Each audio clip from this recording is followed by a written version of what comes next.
Today my son is birthday, so wish up in all people. அப்பா கொஞ்சம் நீங்க அப்பா ப்ளீஸ் அப்பா கொஞ்சம் நீங்க என்னோட சனுக்கு கொஞ்சம் இது பண்ணுங்க. எங்க அப்பா என்னோட பையனுக்கு செலிப்ரேட் பண்ணுவாங்க, வாழ்த்துவாங்க. அப்பா கொஞ்சம் பண்ணுங்க. வாழ்த்துங்கள், 100 ஆண்டு காலம் பல்லாண்டு வாழைக்காய் வாழ வேண்டும். சூப்பர் பா. 100 ஆண்டு காலம் வேணாம், 200 போடுங்க. 200 கூட வாழட்டும். சும்மா நாக்கள் தோல் உரியல 200 வாழட்டும்.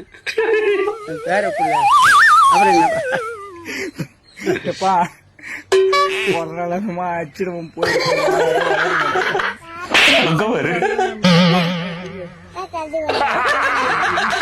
போடு தலைமையில போடு. இவனுக்கு அவன் தான் கரெக்ட், அவன் பையன் தான் கரெக்ட். செம்ம கியூட்டா இருக்கான் அந்த பையன். சூப்பரா பண்ணுது அழகா. போடு, எப்பா பாரு அடிதான் அப்பாவுக்கு. கரெக்டா தான் அடிக்கிறான். ஆமா கரெக்ட் தான். அப்பாவையா கலாயிரம். போடு, சொந்த தலைமையிலே போடு அடுத்த வாட்டி. தாத்தா அதில்